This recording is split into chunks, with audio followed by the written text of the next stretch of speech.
தமிழ் சினிமாவில் கடந்த 6 மாதங்களில் வெளியான 115 படங்களால் 600 கோடி ரூபாய் இழப்பு ஏற்பட்டுள்ளதாக தகவல் வெளியாகியுள்ளதன் பின்னணி குறித்து விரிவாக பார்க்கலாம் இந்த தொகுப்பில்.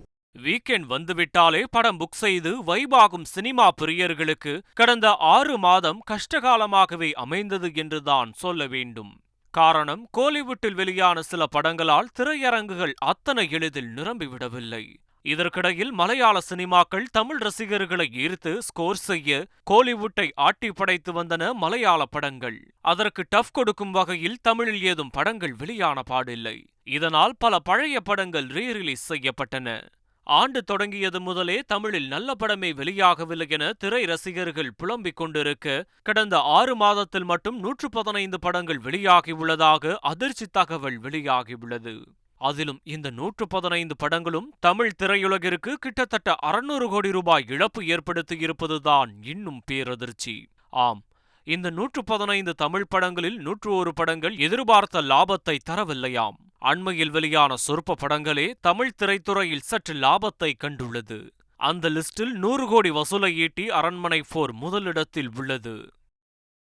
இதன்பின் விஜய் சேதுபதியின் மகாராஜா, சூரியின் கருடன், கவின் நடித்த ஸ்டார் ஆகிய படங்கள் மட்டுமே லாபத்தை தந்த படங்களாக அமைந்திருக்கின்றன. இந்த நிலை கொரோனா காலகட்டத்தை விட மோசமான நிலை என தமிழ் சினிமா வட்டாரங்களில் பேசப்படும் நிலையில், இந்த நிலைக்கு மோசமான கதையம்சமே காரணம் என குற்றம் சாட்டுகின்றனர் திரை விமர்சகர்கள் பலரும்.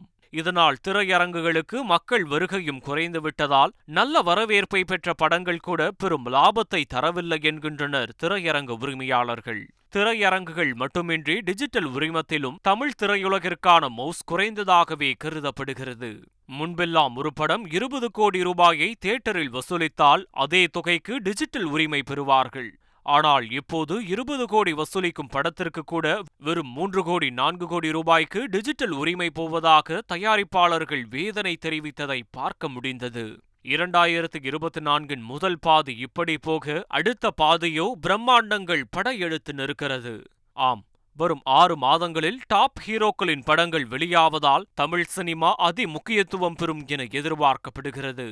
கமல்ஹாசனின் இந்தியன் 2, ரஜினியின் வேட்டையன், விஜயின் தி கோட், விக்ரமின் தங்கலான், சூர்யாவின் கங்குவா, தனுஷின் ராயன், சிவகார்த்திகேயனின் அமரன் உள்ளிட்ட பெரிய திரைப்படங்கள் அடுத்தடுத்து வரிசையில் உள்ளன.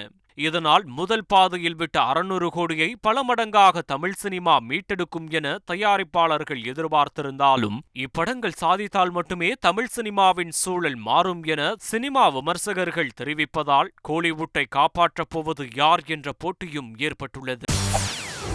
செய்திகளை உடனுக்குடன் தெரிந்து கொள்ள உடனே சப்ஸ்கிரைப் பண்ணுங்க.